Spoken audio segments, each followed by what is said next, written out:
right, man. Stay Bombad. Peace. Fantastic. It was fantastic. Natalie is fantastic. It's going to be fantastic. I mean, it's going to be... Yeah, absolutely fantastic. And it's awesome. You're enjoying absolutely awesome. It's so... I'm so happy. George is so happy. It's just fantastic. Bow, bow, bow, bow! I wanna do a little number for you now!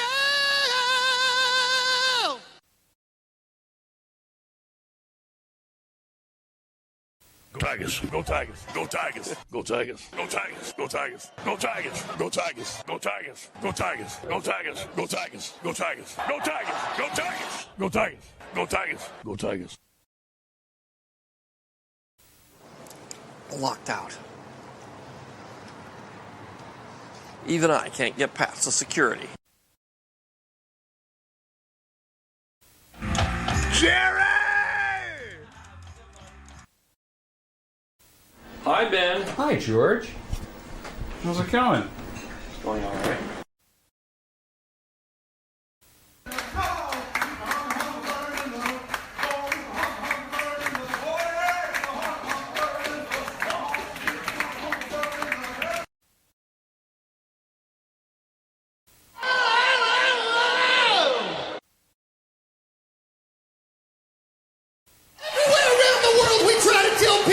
There are no borders, there are no prime ministers, there are no presidents. There's only one nation, that's Kiss Nation. There's only one rock and roll national anthem. Rock and roll all night, party every day. Had a little bit of money, so the Lord did me good. Got all kind of shit. Got the glow sticks, I got the gotcha bag, got the Hawaiian punch. Man, everybody won't holler at pop what you need. I got it. If I ain't got it, I can find it, you understand? I'm selling glow sticks. Glow sticks that go with the yeah. You know what I'm saying?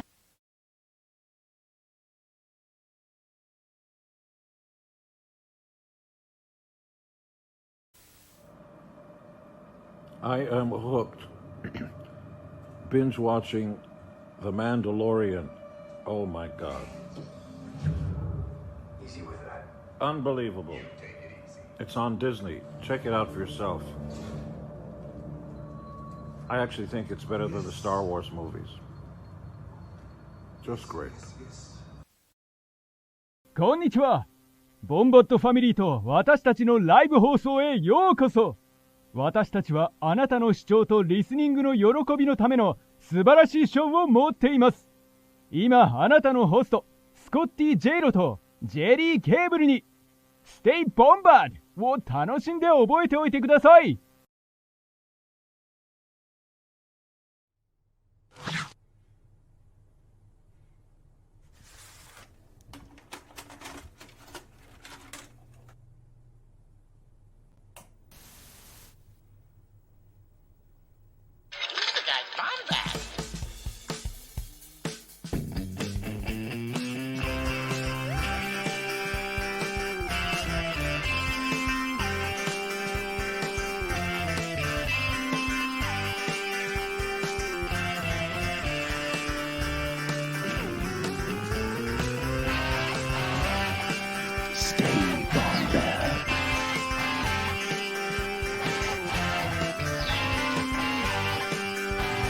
Welcome to the Bombadcast.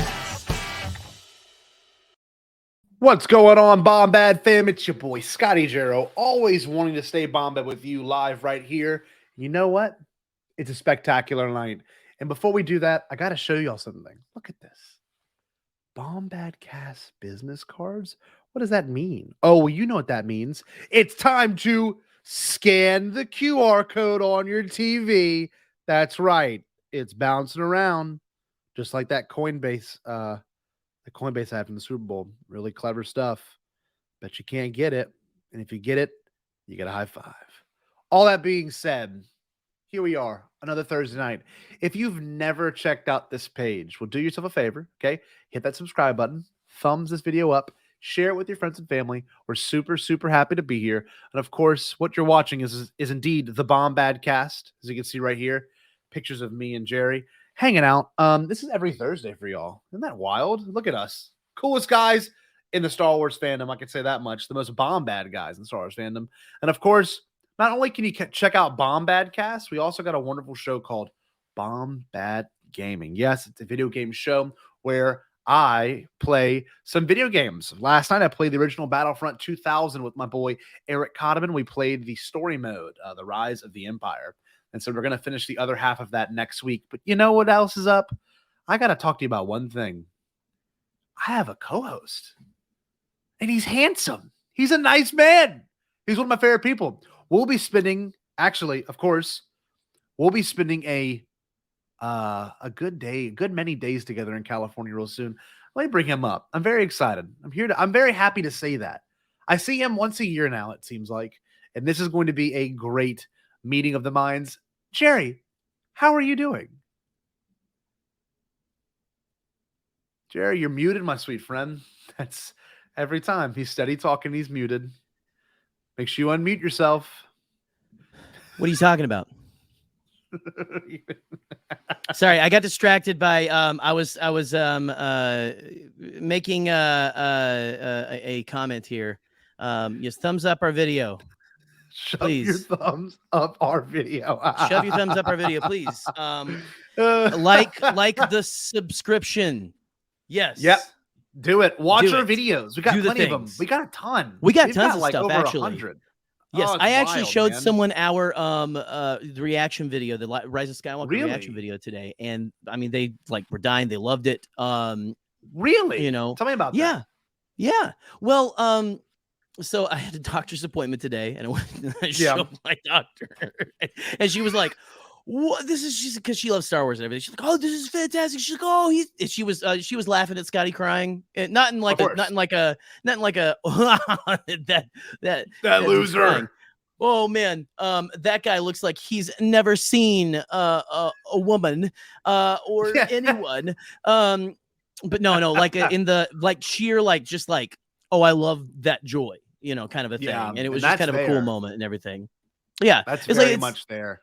Yeah, and we've got a bunch of stuff going on this channel, and I don't think a lot of you kind of I tell people about oh yeah, I have a YouTube channel, and then they don't know oh yeah, we've got a 5 million view video, we've got yep, all of these things that we've done throughout the years. We've done a couple of really successful fundraisers and things of that nature, and so we got a lot going on here on Bombad. We do, and it's so funny you say that, because on the tagline, hopefully to impress Star Wars Celebration, goers, we've got on here over 5 million views on YouTube, and that's not a lie. It might just be one video, but it's still 5 million views. It is. It counts. Man. It counts towards our views. It does count. It does. Not many people get that lucky. Yes. I'm gonna be honest with you. Very lucky. Yeah. Very we were lucky. we were just reminiscing about how crazy it was watching those views stack up. We were my God, blown out of the water. And was the Brian, weirdest it's thing. called Trucker Chic. I'm not no. It's COVID convoy. I'm taking it back. Okay.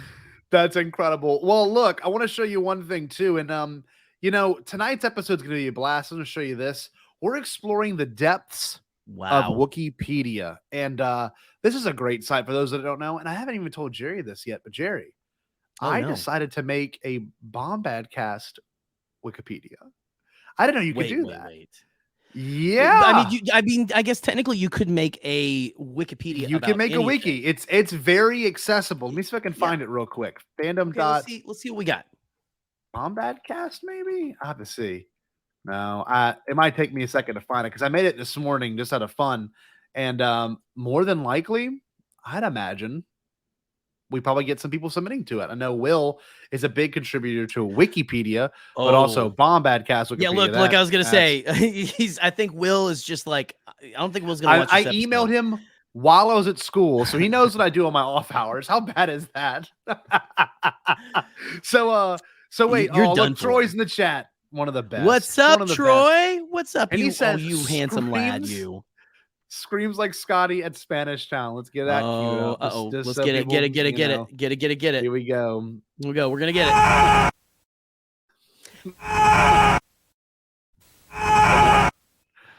Just to make everyone feel good about themselves, right? I was gonna say one of us was gonna get it, or both of us were gonna click it at the same time. It was gonna come up and go down, like at the something.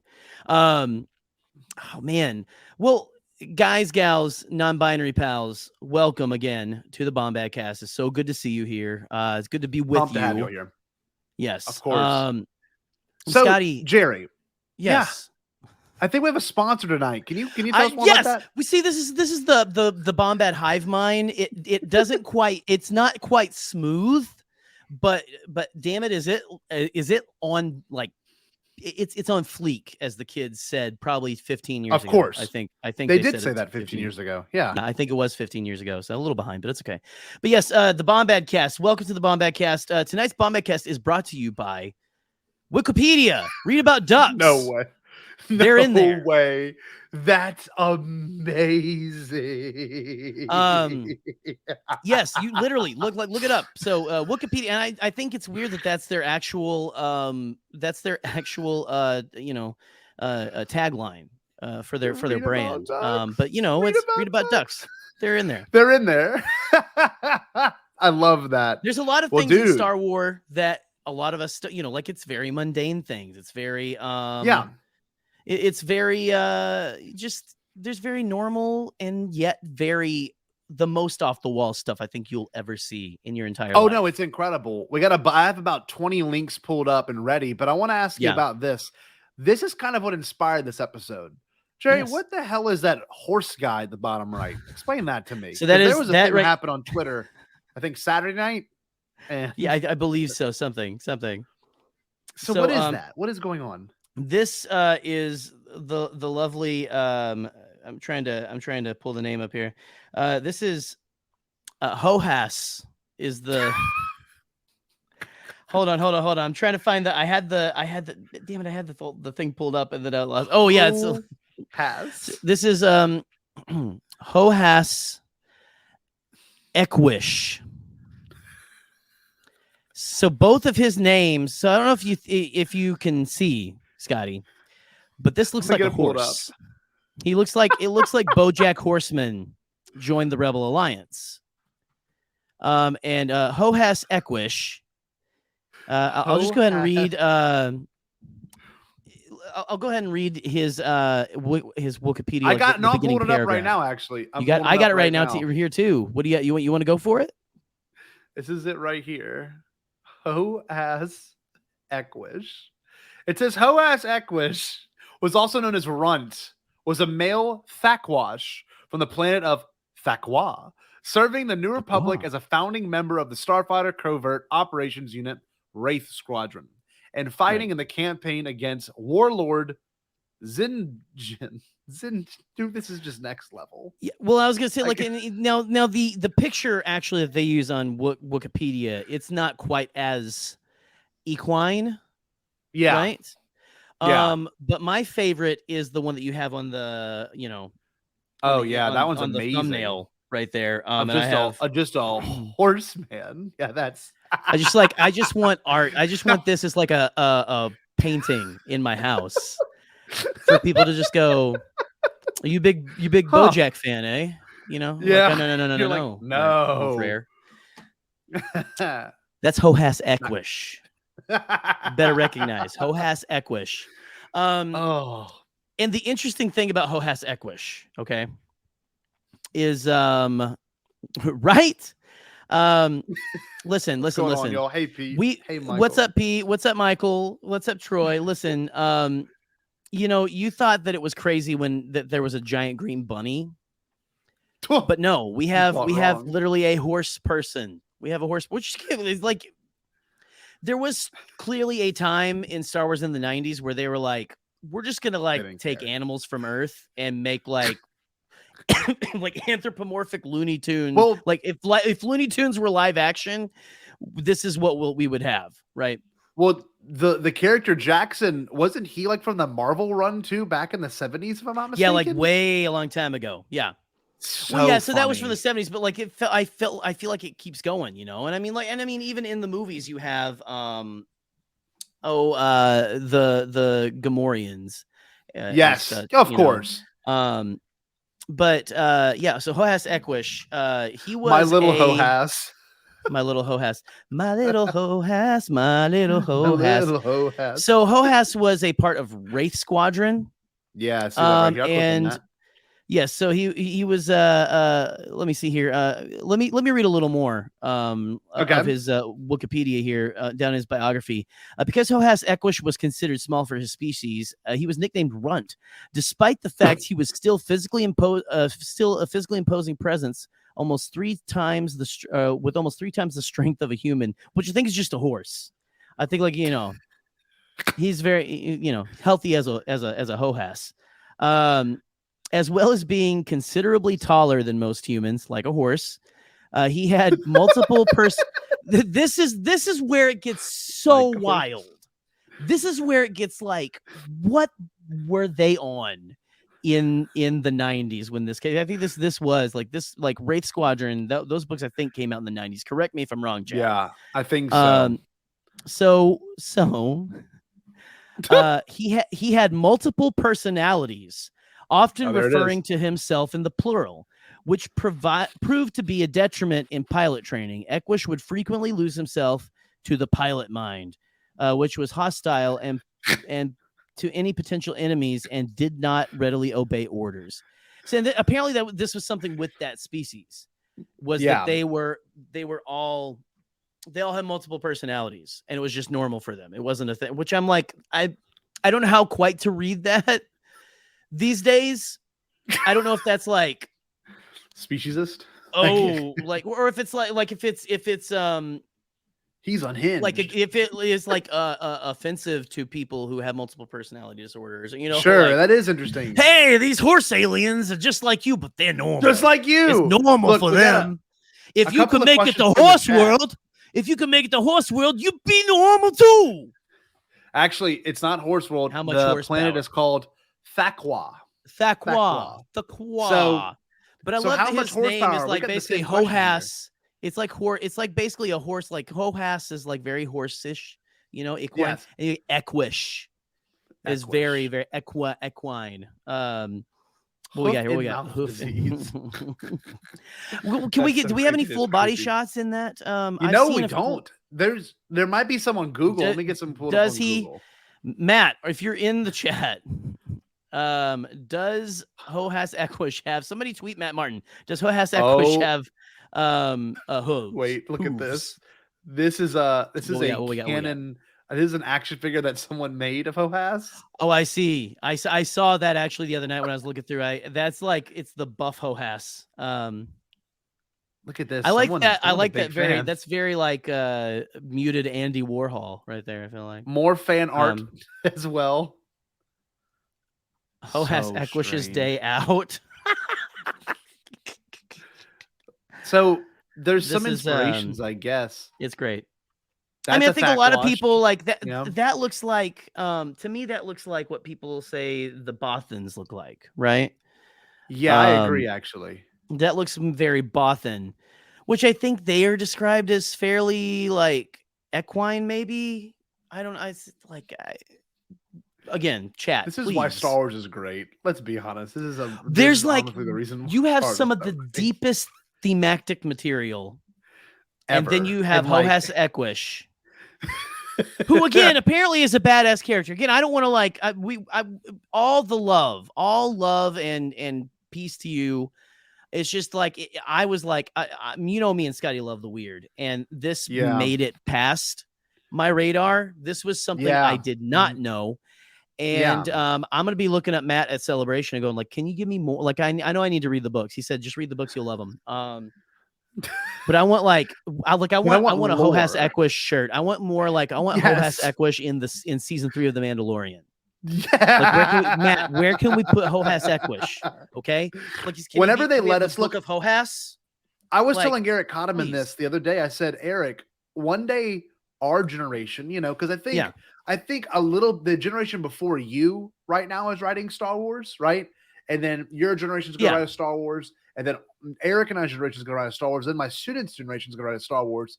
But the reason I'm saying all of that is whenever our generation or both combinations of our generation write a Star Wars, it's going to be filled with nightmare fuel. Like, give me so much more of Jabba's nightmare fuel. Give me like, you know, we need to do a redo of that episode. I was thinking today, by the way, we really like an do. episode where we go back through those, but also go through like the Cantina aliens and shit. Yep.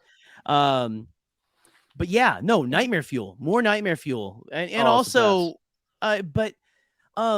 real quick, Scotty, before we move on to any more canon material, we do have to talk about the companion of of Hohass, but also, we also need to make sure that we talk about his.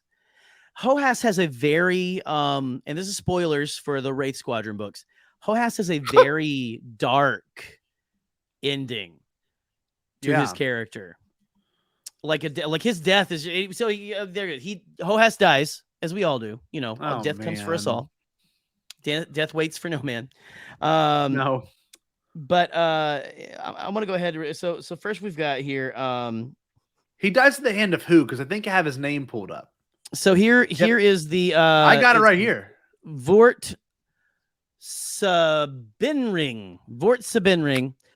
But if that's a little too, you know, like Vort Sabinring was also nicknamed Piggy for some reason. I don't know why. Death waits for no horse. So I'm gonna go ahead and read now an exchange from. I went down a deep, dark Hohass hole. Yeah. The night that Matt tweeted that stuff out. So there's like I believe this is like a couple people talking on like Reddit or something, but yeah. So you got someone saying, so in contrast to Star Trek, the more I learn about the Star Wars universe, the more I wish I hadn't. Every new tidbit of information feels like the franchise is spiraling further out of my reach. It's like world unbuilding. Hold on. That's amazing. Don't yell yet. But then someone posts that picture, that lovely portrait of Hohass, very equine. Says, are you familiar with Hohass? Revealing that in 29AB section, or revealing in the 29AB section that dying by amphistaff venom. So he was bitten by an amphistaff, which I think is like a snake. His friend Piggy, you know, pictured here. Yes, Piggy, you know, right here, right there. Yeah. Piggy performed a mercy kill on him by shooting him at point blank range. And this is a quote. I think this is correct me if I'm wrong. This is a quote. These are Hohass's last words. Hohass Ekwish. These are his last words. Pull the trigger, Piggy. That feels like the very dark finale of the Muppets. You know what I mean? Like when the Muppets finally get to where they're like, we're just gonna like do like very adult, like we're gonna do the Sopranos with Muppets. It's gonna end with Kermit talking to Miss Piggy, going like, "Pull the trigger, Piggy." Okay, Kermit. Okay, Kermit. Don't make me do it. She goes, "Hiya!" Boom, and shoots him. Anyway, so that was what he said for real. He said, "Pull the trigger, Piggy," and Piggy just pull the trigger, Piggy. Look who's here. The official page, people. Hello, Wookiepedia. Welcome. What's going on, y'all? Welcome. What's Welcome going once on? again. Great, Nice. great to have our sponsor in the chat. Our worshiper right there. Yeah, I'll pull it up. We're so here. I got it right here. Perfect. Welcome, Wookiepedia. Yes, go check out Wookiepedia, the sponsor of Bombadcast tonight. Wookiepedia. Read about ducks. They're in there. They are. That is true. They really are. Glad to have y'all join us. This is a fun episode. And, Seriously. we were just thank you. We were just talking about the incredible story of Piggy and Hohass. So Piggy and Hohass. I want that Disney Plus series, the Book of Piggy and Hohass, or the Ballad of Piggy and Hohass. Can you imagine? Yeah. I want it You so know bad. what? We gotta start This like a makes Bombad, sense. like a Bombad Kickstarter for us to make that fan film. Do you think Sitting Ducks, when Captain Panaka says that, Do you think they had to make ducks canon? Because then in the Phantom Menace, when the bungo, the bungo? Yeah, when it comes out, it comes out and floats in the water. Ducks fly away. What? Sorry, the bungo. The hoe. Hey, welcome, Wookiepedia. It's glad to have you at this fantastic top-rated show. Yes, one of the best. So, Gerry, I wanted to start off with one that started a little bit of controversy this week. In particular, I think 2 days ago, there was a big discussion on if water was quote unquote canon, and they even reached out to must have missed Martin that one. about it. Must have missed that one because like a bullet, dodged a bullet there, man. I dodged a big one. I dodged a frozen bullet there. Water, because it's water. Let's just continue. So is it canon? It is canon. They've got a canon in a legend section, but the legend section is different than the canon section, which is just, this is why I love Wookiepedia. And I'm so glad they're here because it's just next level, right? SE here, though with connection issues, apparently. Yeah. Oh, but I'm glad you're here. Glad you're here. Glad you're here. So glad. Thank you for So this is what it says. The first quote on Wookiepedia says you can drink it or boil it. It's a sterilizing agent. Frozen, it preserves food or acts as a hammer or a weapon. You can drown someone in it. Wait. Act as a hammer? Yes. Does it just literally mention a hammer? Yes. That's incredible. Water can loosen tongues. Many effective interrogation techniques utilize water. Everything is a resource. And that is from Ilion Zara, Lieutenant Commander of the Galactic Empire. So incredible. That was a quote or something? That was a quote, Gerry. That was a full quote. Look at the screen, Gerry. It's right here. Can you see who wrote that? Who wrote that? Hanaka wrote it, baby. So wait. So the difference between water and canon, it says water was a liquid necessary for most life forms, whether animal or vegetal. Oh, it's plant. Sentient or non-sentient. Many plants. What species is a vegetal? What is I'm pulling that? it up. Let's see. Oh no, it's green stuff. Gross. Yeah. I don't eat with my food. I don't eat green stuff. Where's the ice cream? Anyway, where's the ice cream? Yes, ducks and water. That was a great tweet. I mean, but it's true, right? That's something we need to be concerned about. It roots us in this. That's the stuff I come to like Wookiepedia for. I mean, a lot of stuff. You look up, like it's a very helpful, like useful guide for sure. Like if you like, what was that one character from that book's name, or what episodes did they all appear in? It's fantastic. But I love that there's that too, and I love that you guys have that sense of humor on Twitter as well. Oh, yes.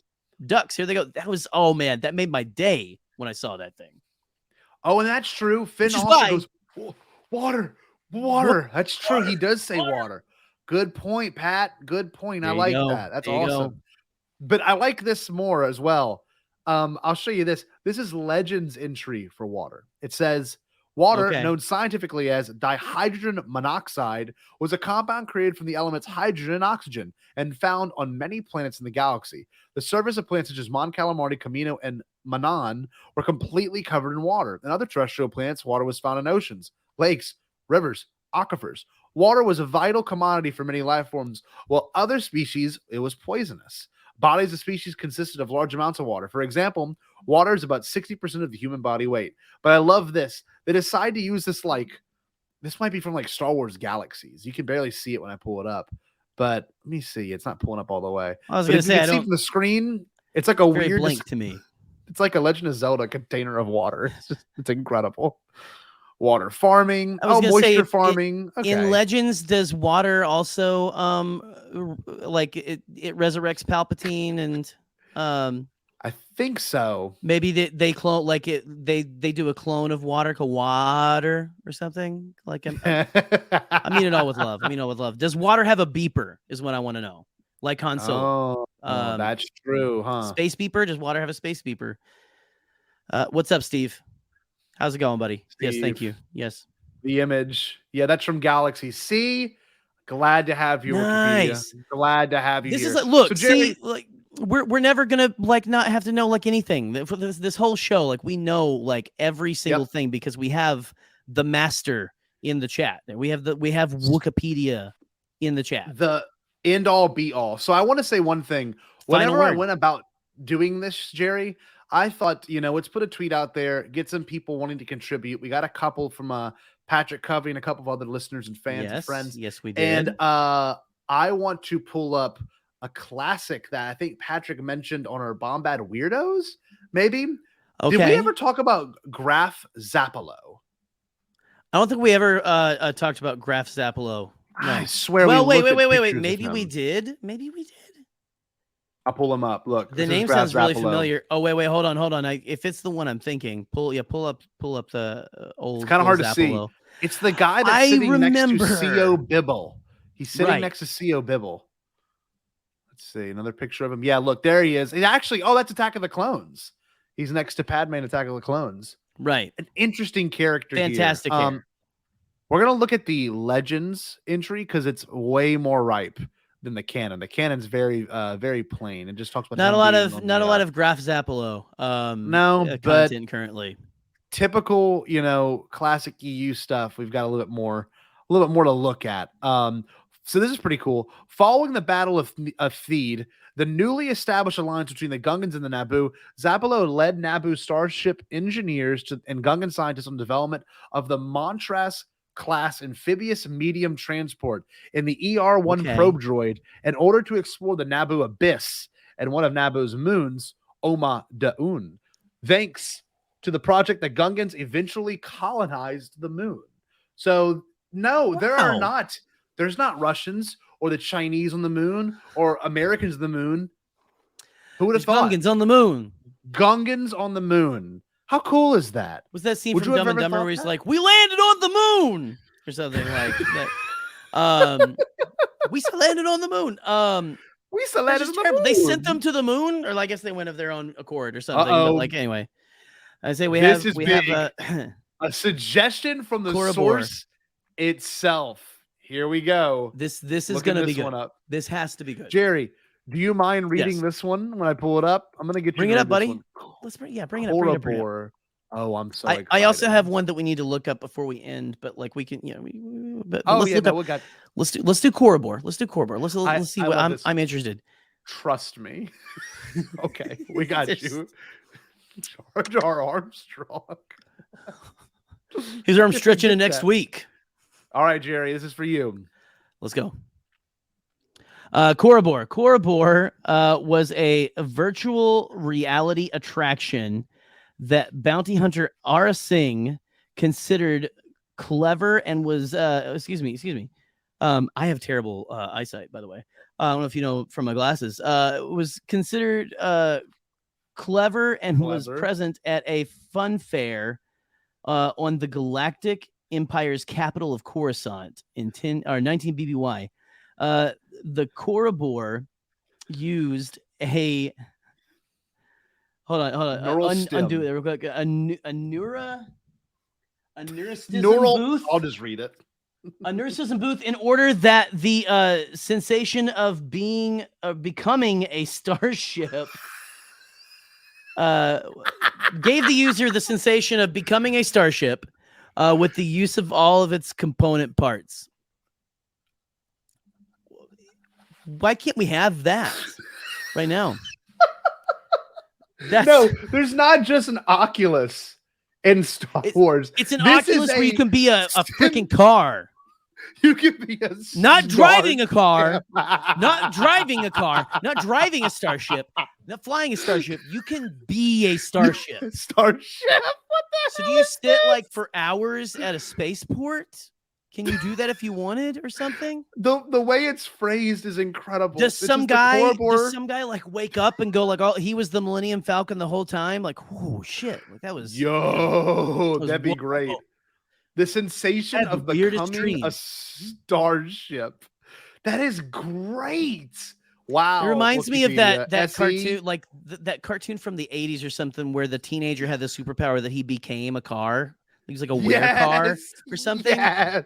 I don't know what it's called, and I never watched it, but I remember someone talking about it on Twitter, and I know that's like, I just see that GIF in my brain, but someone becomes like an X-wing or something, or like someone becomes the ugliest ass ship you've ever seen or something like that. But wait, what I like the most is that this was written in a novel. And this is the thing about Wookiepedia. It's just like Wikipedia, which I love, right?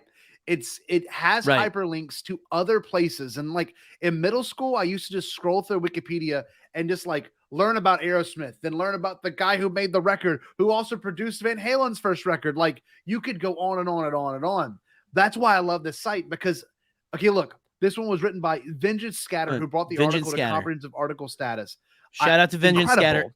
And also, so weird, I had to make a video on our channel about it. So go check that out. Oh, yes. Go check that out, guys. Yes, okay? We need to watch that. This is great, though, because like I was saying, you've got hyperlinks to places. It's from a book called Coruscant Nights 2, Streets of Shadows. Oh, my God. Oh, my God.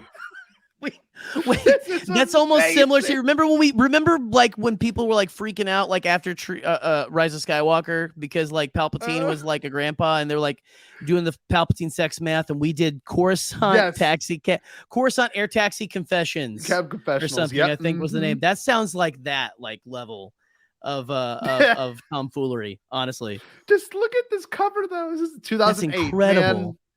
That's amazing. So it's so Michael Reeves, he wrote Star Wars Jedi Twilight, which is actually a good book, but like Coruscant Nights 2. So Electric awesome. Coruscant, you know. Oh, I love it. And look who showed up. Boob's in here. What's going on? Boob. My student. What's up, Sib? So awesome. Boob's here. I love this. So let me show you this. So this is a full book. I did not realize this. That's why I love this. The publisher's summary says this. Deep in the bowels of Coruscant, Jedi Jax Pavin seeks out a living as a private investigator, a go-to can-do guy for the downtrodden. Now a mysterious Zeltron knocked out the Deja approaches Jax. The case he needs to be cracked to find out who killed her artist lover, Volette. Brutally murdered hours after his triumphant unveiling of the dazzling new light sculpture with obvious links to a lightsaber pyrotechnics. What the hell? That's the description lightsaber of pyrotechnics. this book. If you read that, my brain's melting a bit. But like, if you read that to like my mother, I think she'd just nod and go, Yes, ma'am. Yeah. Okay. Yeah. It's the space wizards, right? Oh, it's amazing. Like, and then of course the best thing about this is you've got hyperlinks to other things. So you literally can just like go in circles. There's my Jax favorite part. Pavin. You can find out more about Jax Pavin when you want to. Dude, you also I get so lost on Wikipedia, by the way, just like I keep clicking the links. I keep clicking them. I keep clicking. I just go deeper and deeper into the whole asshole, as I'm going to start calling it. Oh, asshole. Oh, the Ronth Tarak. Like, there's a couple that I think people want us to look up. There was one I saw earlier. What was the character's name? Not from this site, but it was someone that someone else recommended. We read it earlier. Oh, Waru, I believe was one. Yes, and Michael also mentioned it, but like, yeah, we had a we had people. I'm gonna try to give a shout out real quick here. Yeah, we had people on Twitter calling out different things that they wanted to see us do. Shout out to Michael Harris. For giving it to us earlier today, but also Michael. Okay, you're fine. You've been here since the beginning, man. Let's let some other people have some time in the sunlight. Okay. I've looked this up. Do you know what Waru is? This is one of the weirdest ones ever. Have you heard of this? I think it sounds familiar. I feel like I have, but it's been. Guess what it is. Guess what it is before. Guess what it is. Do you think it's an alien? Do I think it's a what? Do you think it's an alien? Maybe. I don't think it's that easy. Is it a duck? It's not going to be that easy. Is it like Captain Panaka's pet duck? It is. The craziest thing is it's a being, but it is what we call, and this is exactly what it says here. And of course, I have to look this up now. Apparently, Coca-Cola. Well, yeah, it is. Canon. Yeah. Sprite. I Dasani. cannot wait to look this up. Oh, it is because of Galaxy's Edge. Wow, good point. Yes, Coruscant Nights 2, Electric Boogaloo. Exactly. Are you ready for this? I'm ready. This is exactly what it says. Waru was a trans-dimensional being hailing from a universe parallel to the galaxy's own. His species different from those known to the New Republic databases. Waru was considered a healer by many, due to his ability to treat injuries utilizing his own body. Physically, Waro was predominantly Sexual healing? blob-shaped. Is that what that is? That Yes, sounds like and sexual healing. consisted of several golden plates acting as shields on a layer of raw, permeable tissue.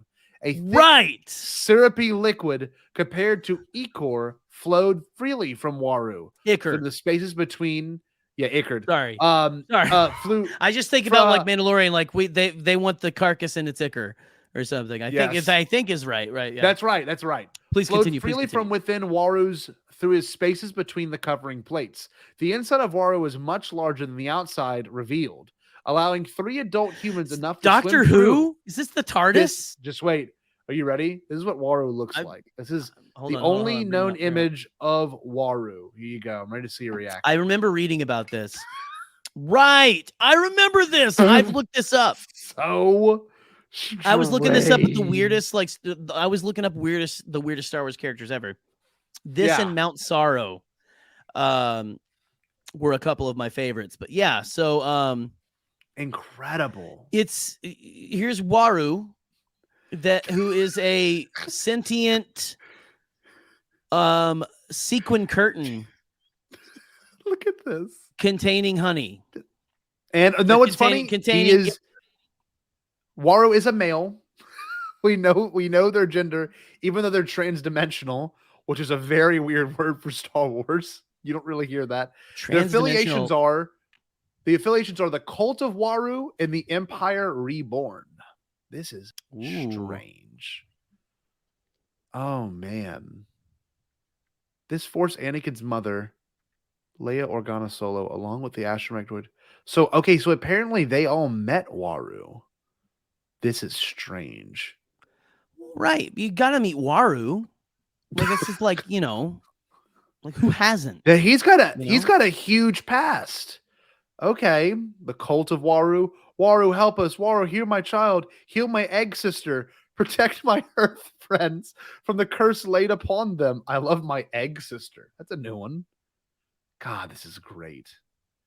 You can thank Crystal Star. I had Crystal Star growing up. I never read it, and I'm almost sad I didn't, because I would have been the kind of guy who's like, they shouldn't have erased the EU, because I would have wanted Waru.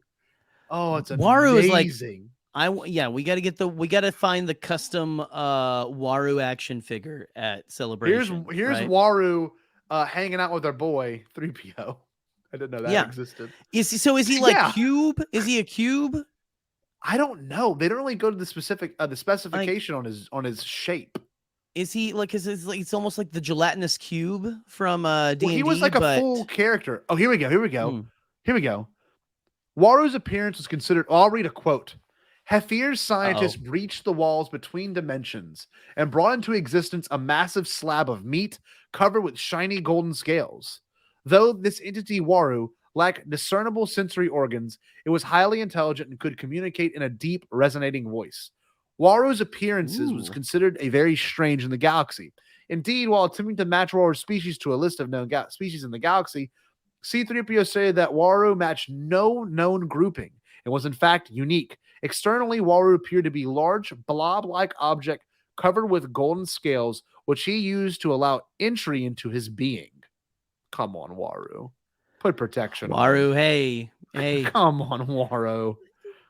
Waru is always like, this seems like a scam. Honestly, if that was like that seemed like I would be like, okay, you want me to what now? You want me to what? Oh, okay, incredible.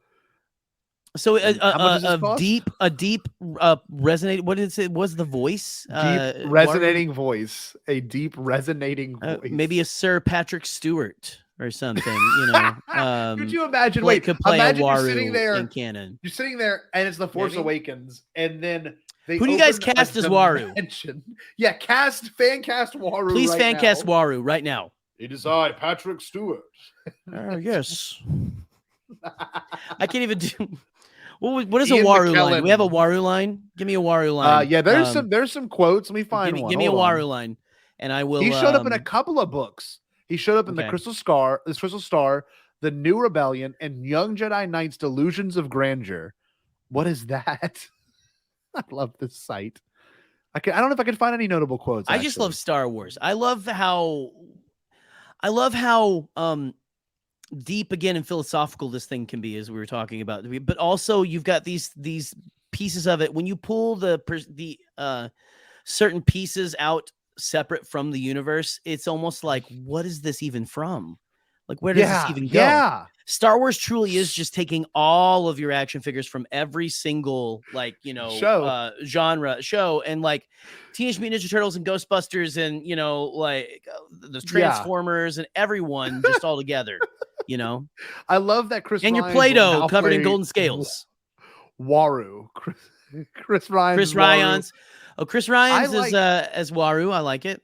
Borgullet. I like Borgullet as Waru. That's pretty cool. That's Can we get a little like what do you think Borgullet would sound like as Waru? Is that like Waru? Yeah, go ahead. Come into my being.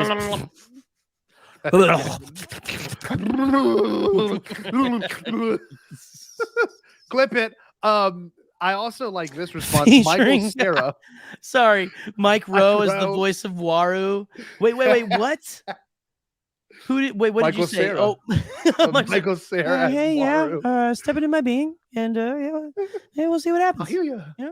Oh, and this is great. There's an argument between Han Solo and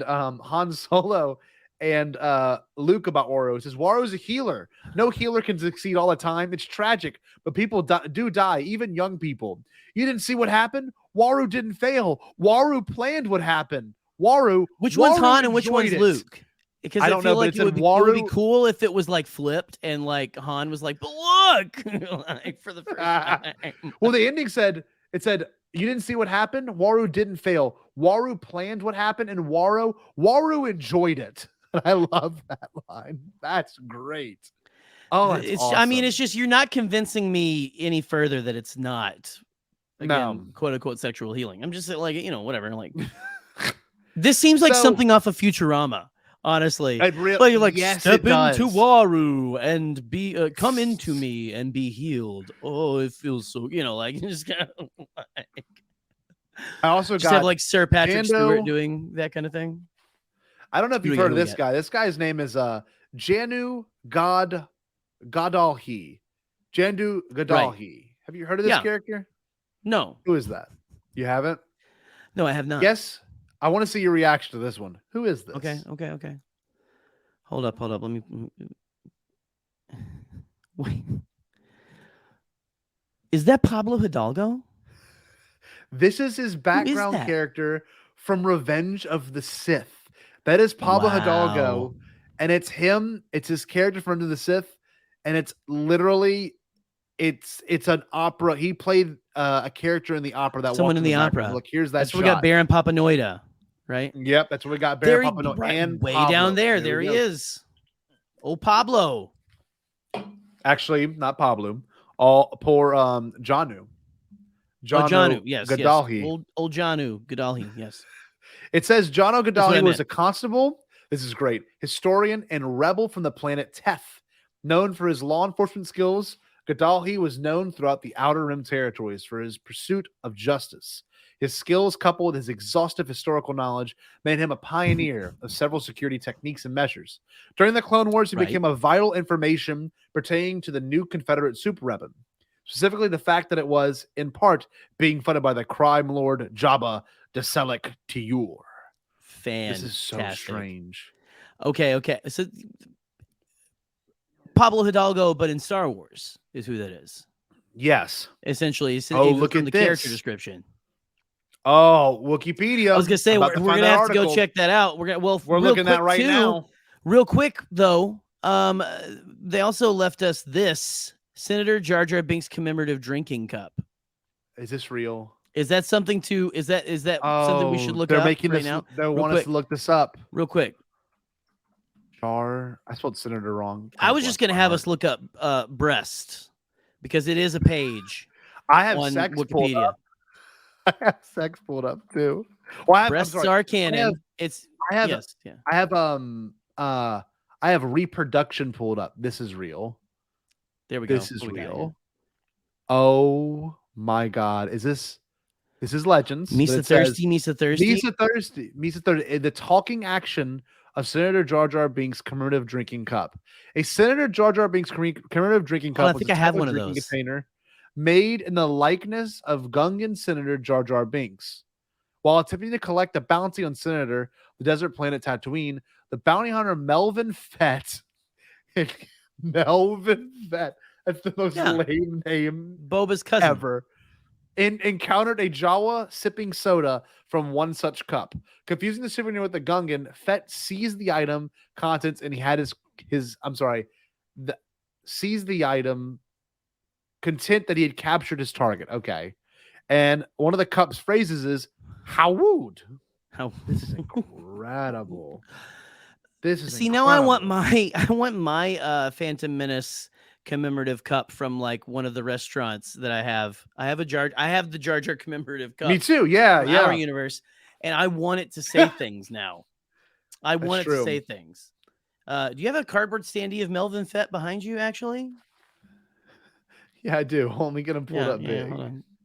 Oh, that's you. Here's Melvin Fett, and I'm gonna pull up Melvin Fett because this now means so much more. And okay, the author had here's Melvin. This is incredible. Look, Melvin's behind me, but Melvin's also right here. Melvin Fett was a humanoid male bounty hunter who operated during the time of the Galactic Empire. Holy cow, you called it. He was the cousin of the renowned bounty hunter Boba Fett. The same last name, and making his repeated failures at apprehending bounties even more comical to his peers. At some point before 6 BBY, Fett accepted a bounty from the Gungan Senator Jar Jar Binks on the planet Naboo in hopes of redeeming himself in the eyes of his colleagues. Tracking Binks to the desert world of Tatooine, Fett caught unprepared by the planet's harsh climate, which put him at the tactical disadvantage. Such was his confusion that he mistook a Senator Jar Jar Binks commemorative drinking cup for the senator himself. Although he apprehended the cup, Fett failed yet again to retrieve his bounty. Damn it. Look, there he is. Gotcha. And it's a cup and it says, "Howwood." And then it says, Melvin. And he tripped on the environment. He said, "Oh, whoops." This is next level. God. That's incredible, honestly. Look at it. This is next level. Most comfortable chair ever designed. Oh, what is this? Is this something else? Fun fact compiled. Okay, wait, hold on. Did I miss something? Most comfortable chair. It might have been like a reaction to something we said, possibly. I'm not sure. Oh, okay. Okay. This is Melvin's appearances. Yeah, so Michael is begging for Melvin's appearance. He was in Melvin Fett, Star Wars Tales 20, his first appearance, and apparently his only. Look, and this is the logo they had.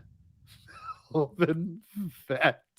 Look the most comfortable chair ever designed. Type it in.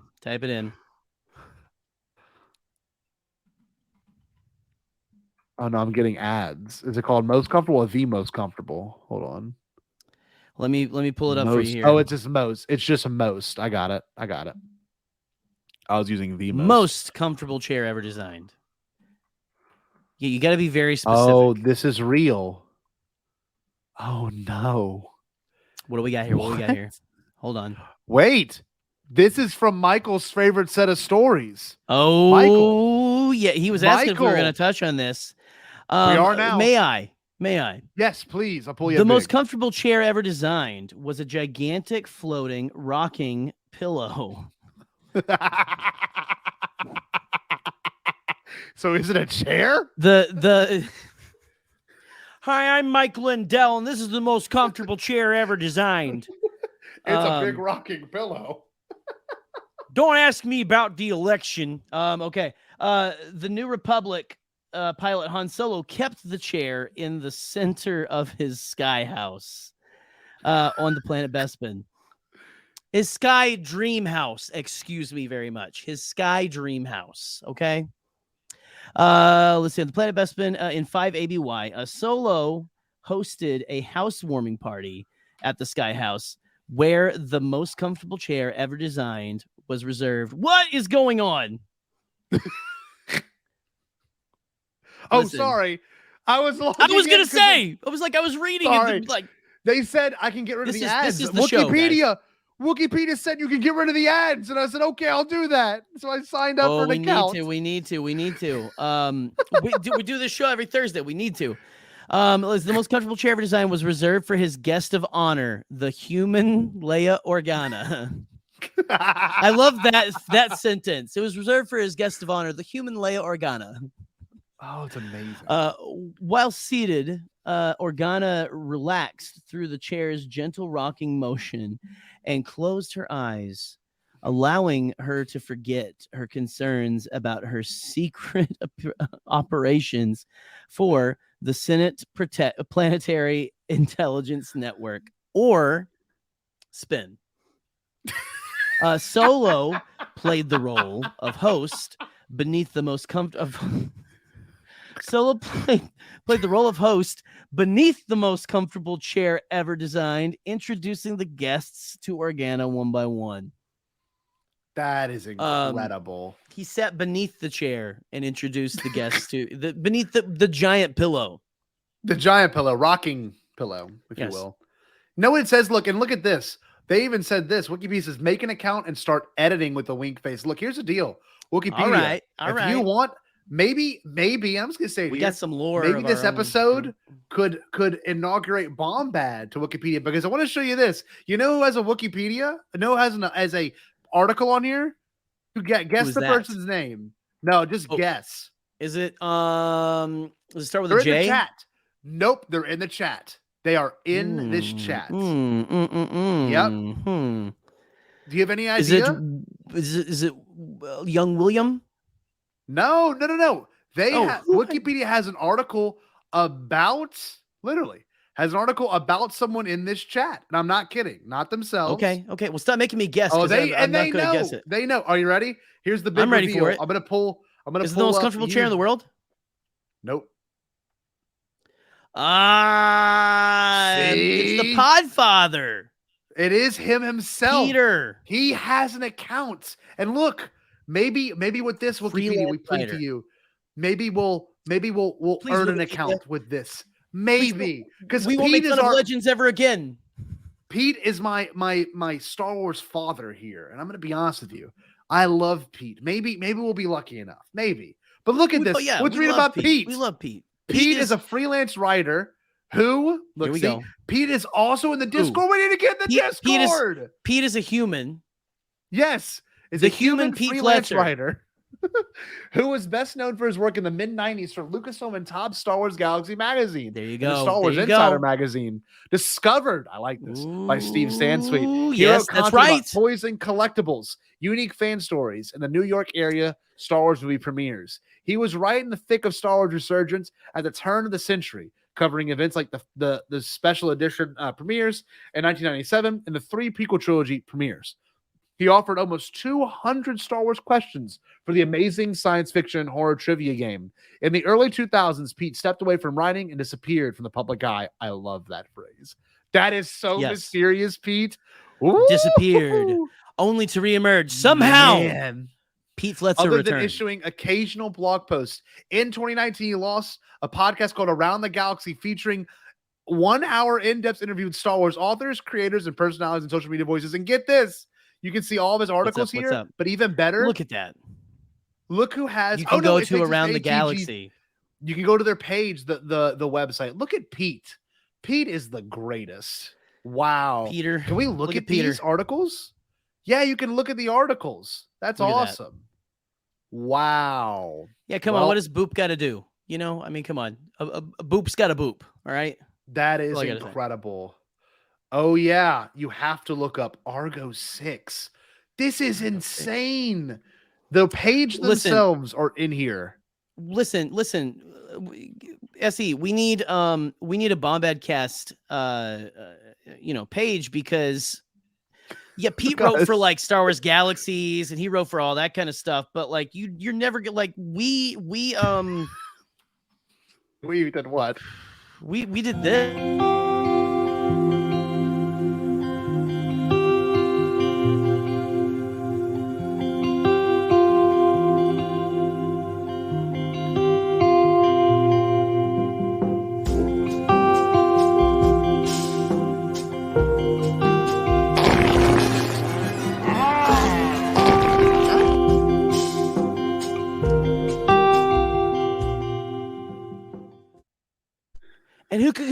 could forget such magical moments as when this happened?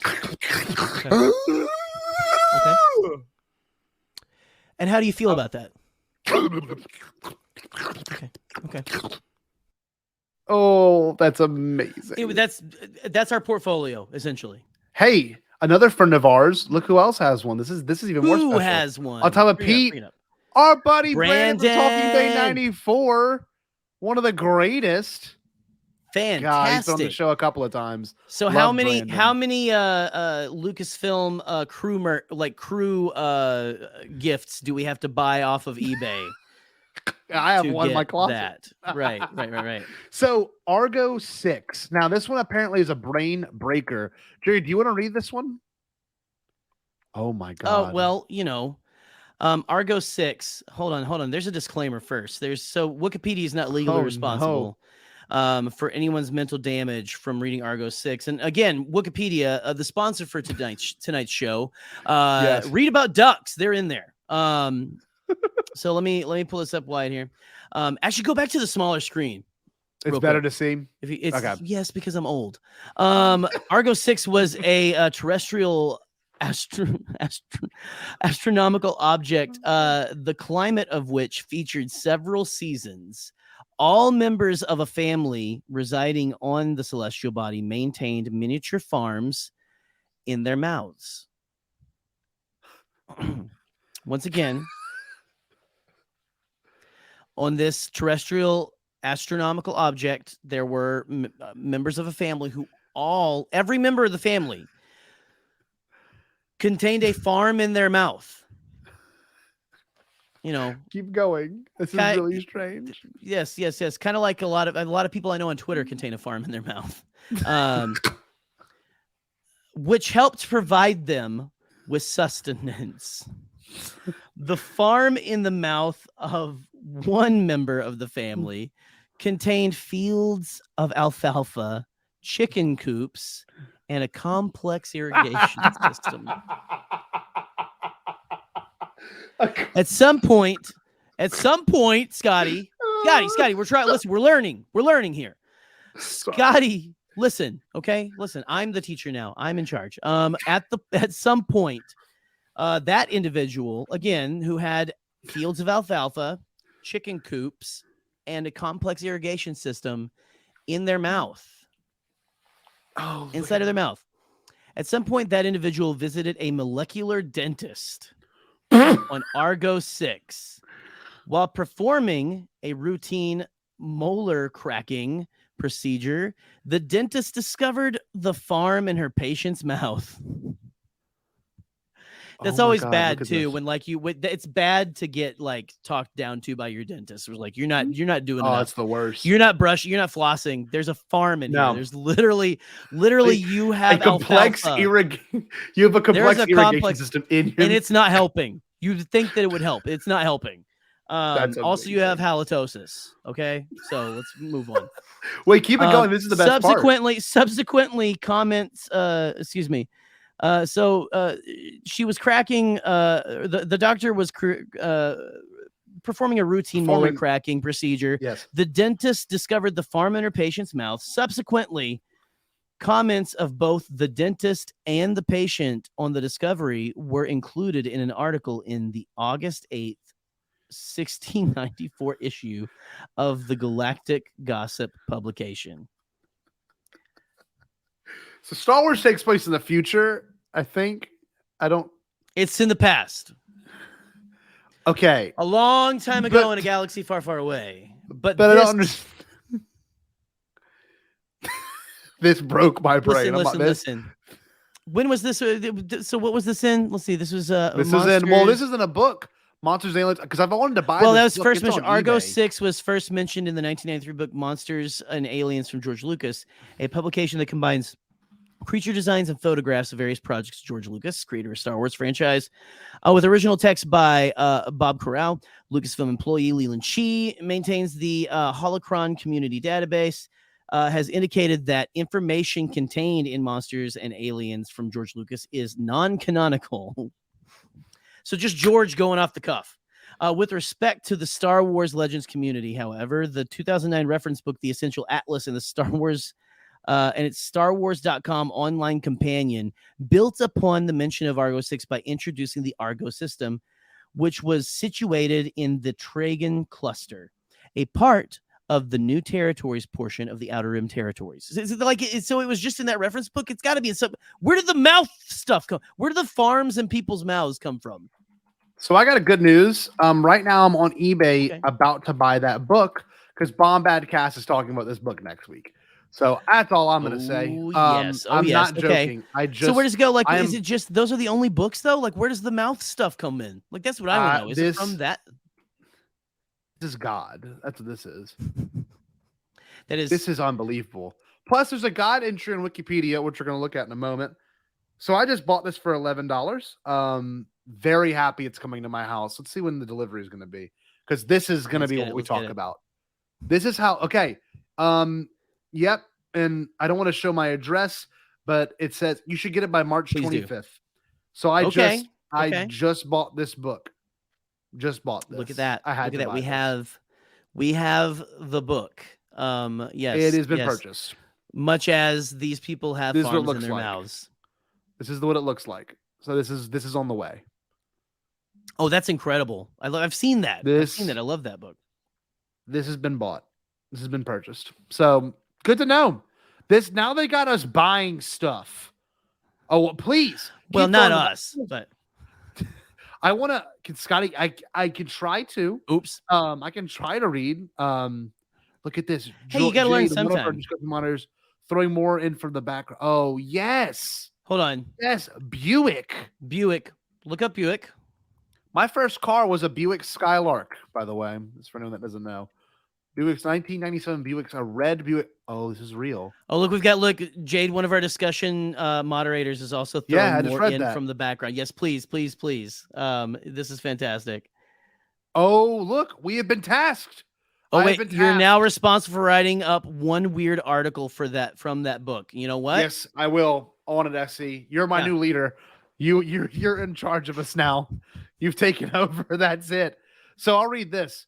This classic convertible is a relic from a galaxy far, far away. Equipped with cluster missiles, this extremely heavy armored vehicle is perfect for beating the poodoo of any Imperial forces.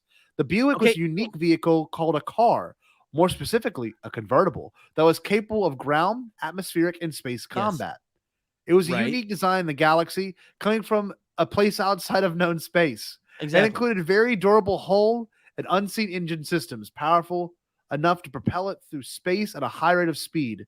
The Buick also contained hidden weaponry. Was this paid for by Buick? Like Buick paid for this to be right? We'll look at the background stuff. This has to be from. Oh, look. This has. I believe this is what Ochia Bastoon crashed into the sinking fields in. Actually, here are shots of it. The hood ornament and everything. You can see an X-wing pilot in there. This is wild. Yeah, Jerry. Yeah. What is this game? If God forbid Mando's new N1 Starfighter, souped up N1, be like ripped to shreds, just get a Buick and a car seat, and you're golden. Okay, is Yeet now a person? Because Yeet was a thing, like a TikTok thing. I'm sorry, a Vine thing. So is Yeet a person too? This is unbelievable. So it's from the Rogue. Oh, okay. The Buick is a reoccurring Easter egg present throughout every game in the Rogue Squadron series of games, as well as the fourth episode 1 Battle of Naboo, as a special unlockable in Rogue Squadron, Rogue Squadron 2, Rogue Leader, and Rogue Squadron 3, Rebel Strike. It replaced an A-Wing once unlocked. Oh, this is incredible. A 1969 Buick Electra. Buick. Okay, well, we gotta look up Yeet now. Yes. Let's yeet the Buick into the sun and look up Yeet. No, this is a real thing too. I want you to read this one, Jerry. All right, bring it up. Let's get what we got here. Yeet. Yeet was a Mirian female pirate who held the rank of Strike in Karazu's Tempest. Oh, yeah, I know this. Within the Nihil, during the High Republic era, Yeet escorted Avon Staros and the other children of the Poisoned Barb on Diana after the children were kidnapped from their respective planets.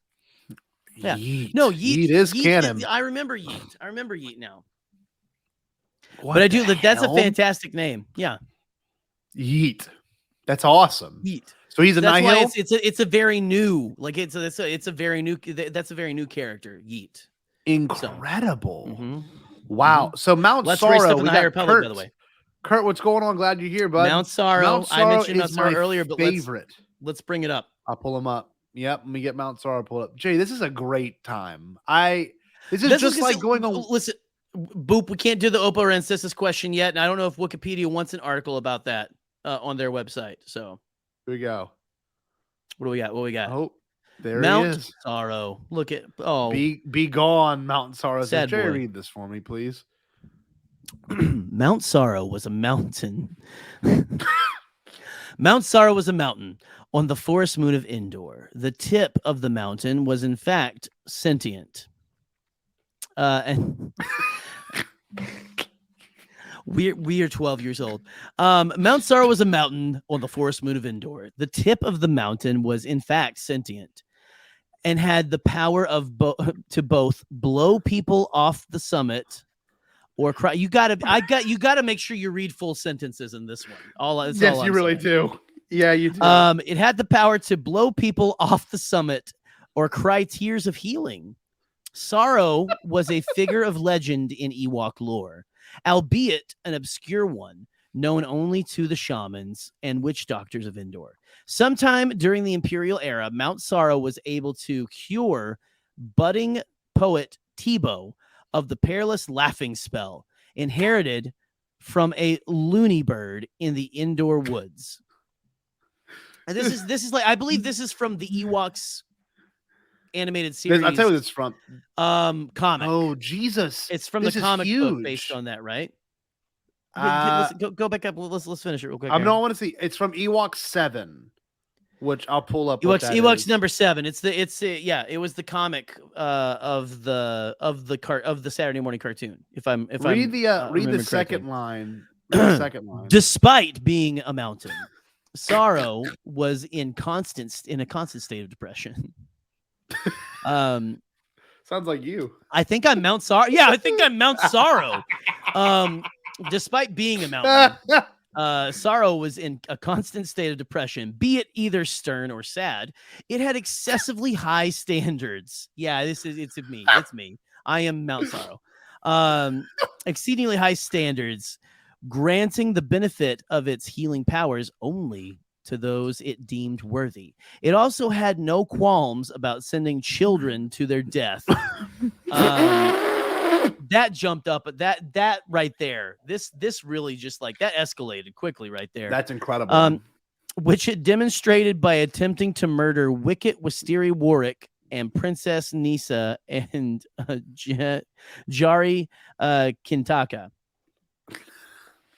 But wait, so Mount Sorrow killed kids.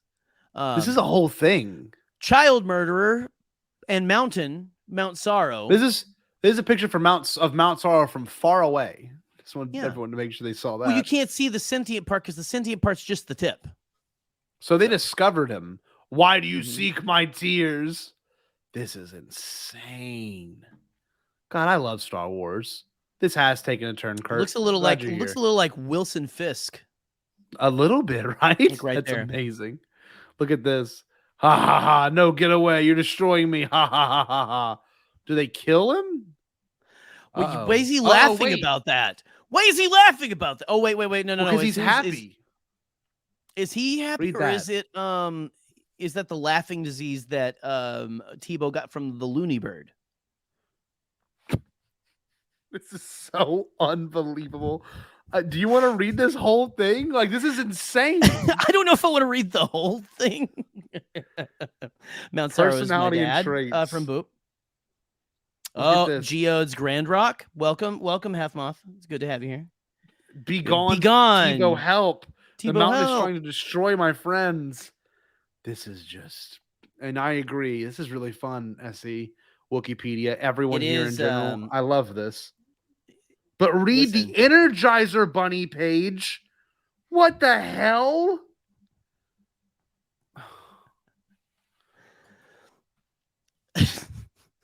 Well, yep. Right there. There. Okay. Energizer Bunny.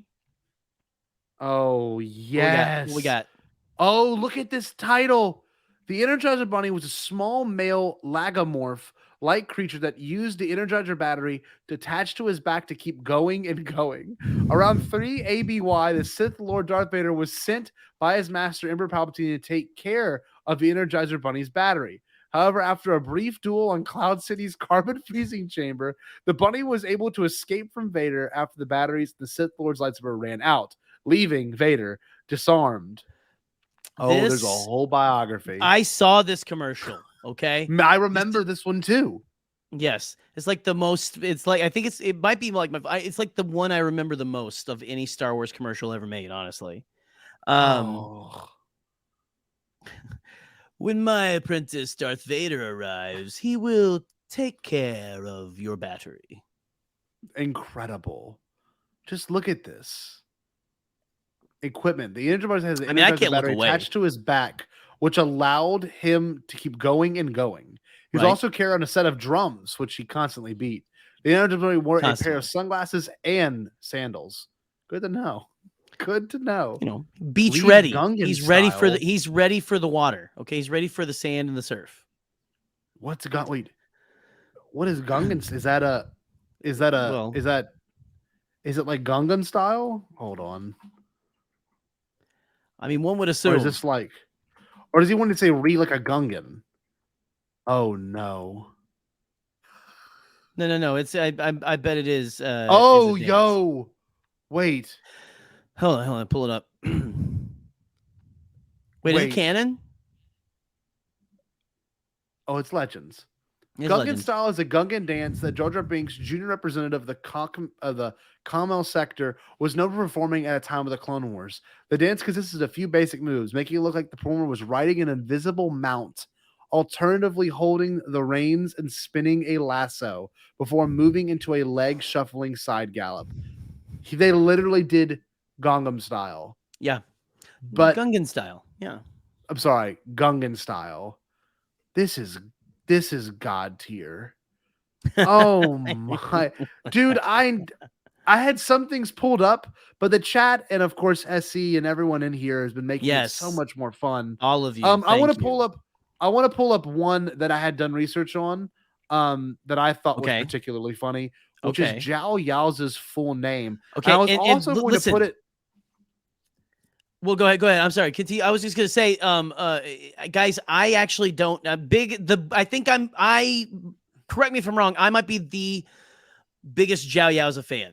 I think you are, but someone did this.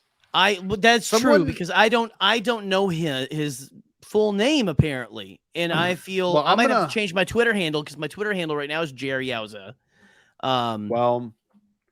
Let's see. I'm gonna get talk to text. I'm gonna get talk to text on this if it'll let me for free, and I want to hear this out loud. Here we go. Speech texture. Yes, this is Zhao Yao's name. My name. reaction.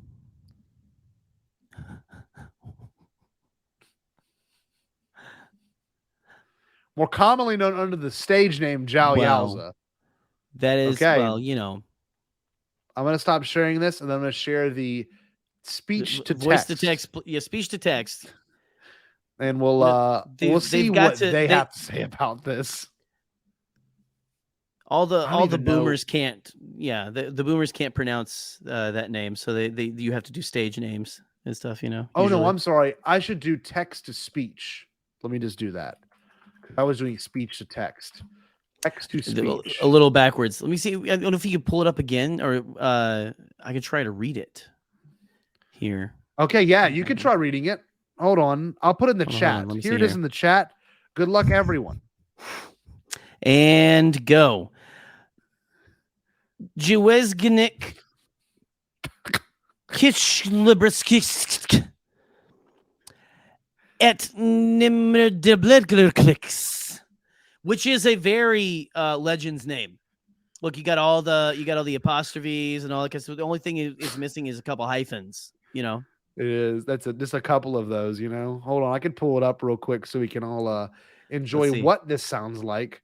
So this is it in a text to speech.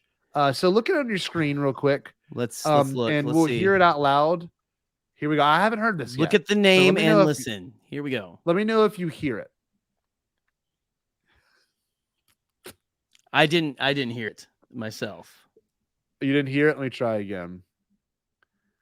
This is just batshit. I love this kind of stuff. Okay, do you hear it now? Let's see. Do you hear it? I'm hearing it, but very softly. Okay, just listen closely then. Yes. I'm trying here. Hold on. Let me get my other earbud in here. Okay. Once again. I can't hear it. I think it killed text to speech. I think text to speech is dead. Wow. Because of Zhao's name. Yeah, I can't. I had no idea. Look it up yourself. Look it up yourself, guys. But that's a name, man. And then that's a huge name. I'm gonna get that name tattooed at Celebration. You need this on your like profile picture because it was I need all of the Zhao Yaoza art, like the stuff that you and Pete were tagging me in the other day. Yes. Yeah, that's about it. And of course, this is a great shot of him. I love. You look a little like that. Let's pull up side by side. Okay, yeah. Make that same face. Hold on. Same face.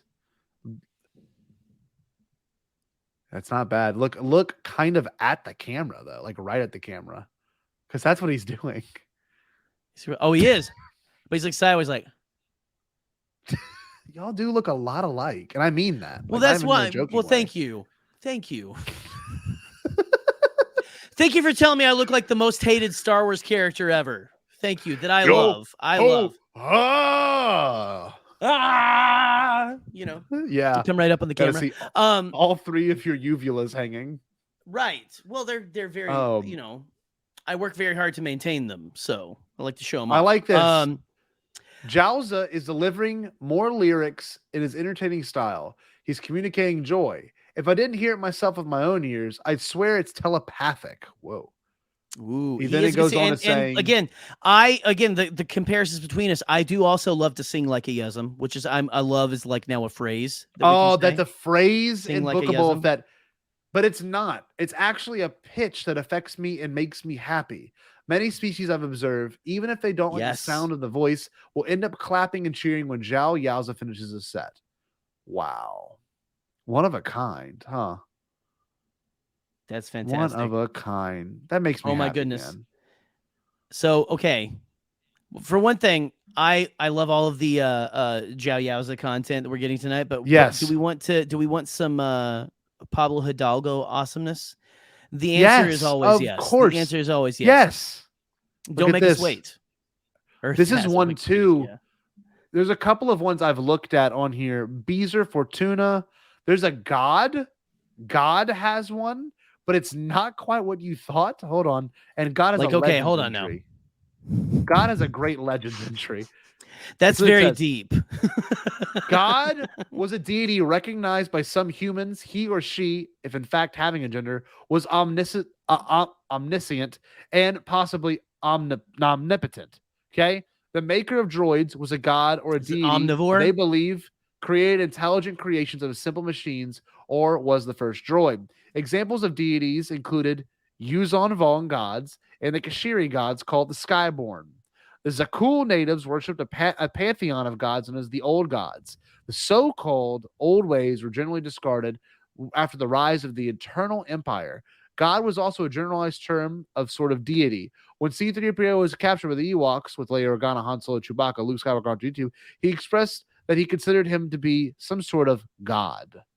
And this is a picture of God. They say the God of men sees every sparrow fall, but there is no divine being to watch this brutal and most bitter sacrifice. I think it's a droid dying. This is unbelievable. For droids have no god.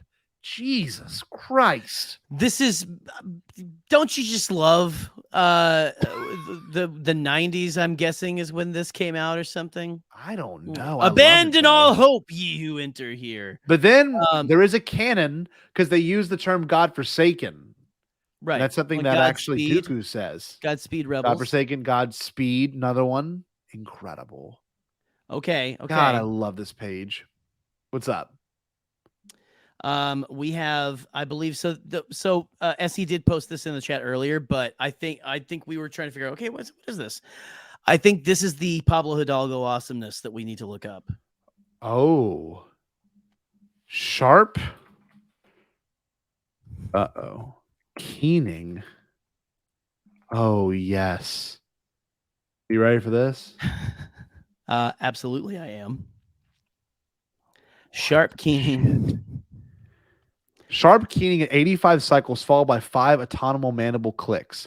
A name that was described as that was highlighted by the 5th most popular infant name in the list compiled sometime in the year 22 BB1.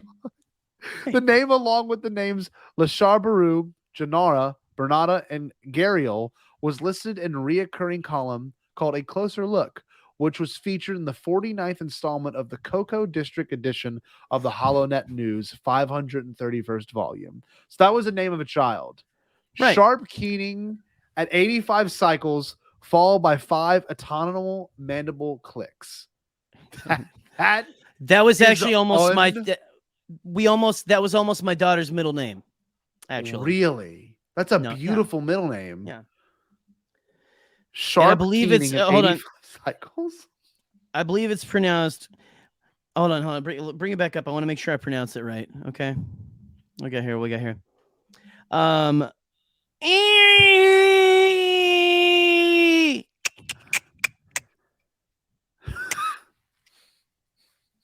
believe. Sounds just like it. That's how I read it. To be honest. Yeah. Like her, we thought of a lot of different names, yeah, but like, what if we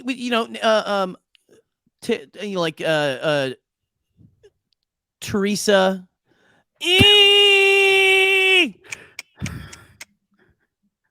Cable. What does 85 cycles mean? That's what I like the most.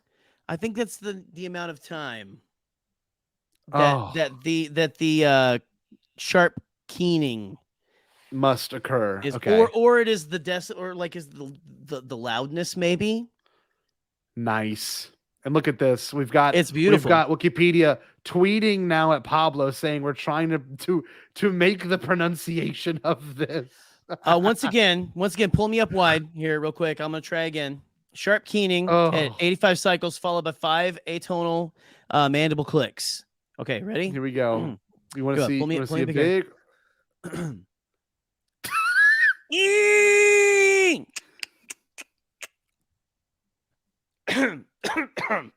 Excuse me. Whew. Was that the one time you're gonna do it? You gotta do it more than that. We do it more than once. Listen. I don't want anyone who is actually named that. It's one of the most popular names in the galaxy. I don't want anyone to think I'm like, I'm calling for in the year 22 BBY in particular. Okay, hold up. Okay, I'll do it one more time. Here we go. So let's try it again. Maybe it's more of a is you think it's a volume or a length? The 85 cycles. I think it's a length. I think it's a length. So I'm gonna go for 85 cycles. Okay. Sharp keening at 85 cycles, 5 mandible clicks.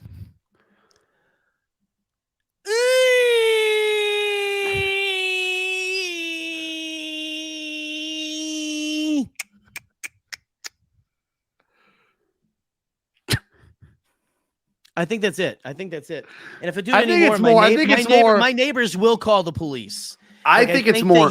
I think that he's strangling a goat in his apartment. I think it's more this. Like as we speak.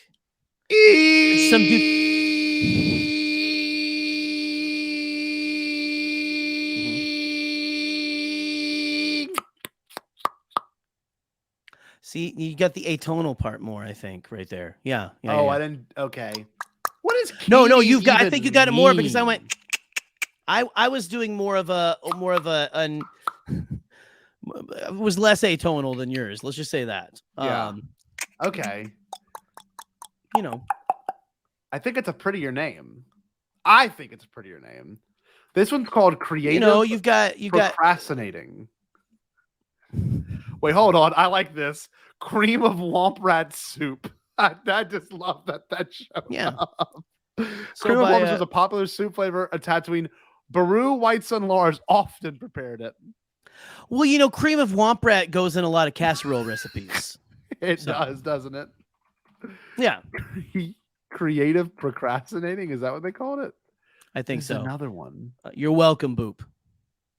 Creative procrastination was a topic of research at the University of Desultory on the mid-rim celestial body Yid.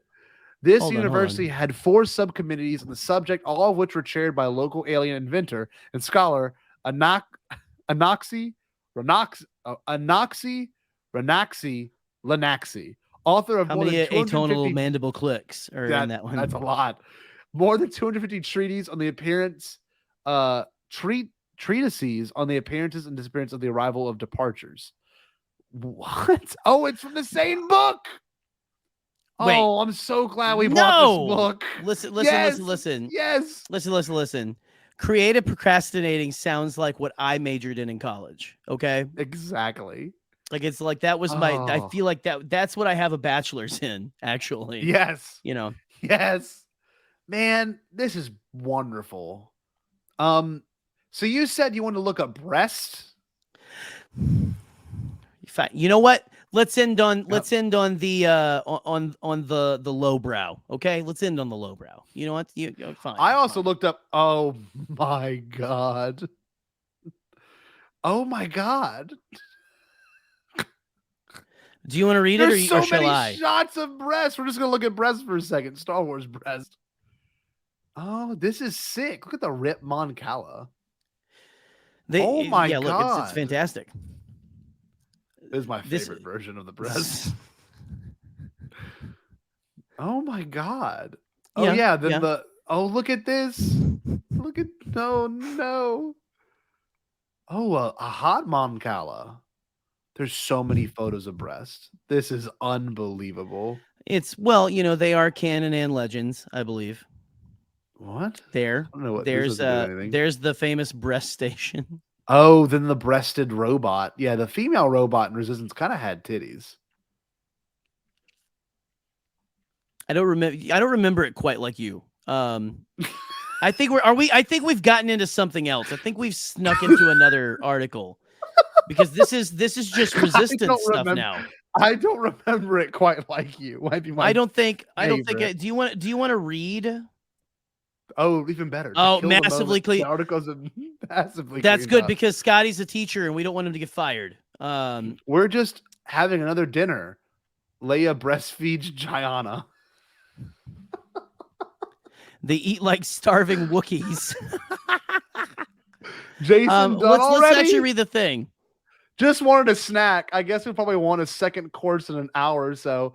I wish they'd get together on scheduling. Jason grips Han Solo's finger. He's going to be a strong one. You should feel the grip at this end. Oh my god! No, this page. I imagine you have to watch like a hawk to make sure that it's not. Did you want to read that? Okay, breasts were a functional anatomical feature in some mammalian species that gave birth. I'm sorry, not the breasts didn't give birth to live offspring. It was the mammalian species gave birth to live offspring and fed them with milk secreted by their mammary glands.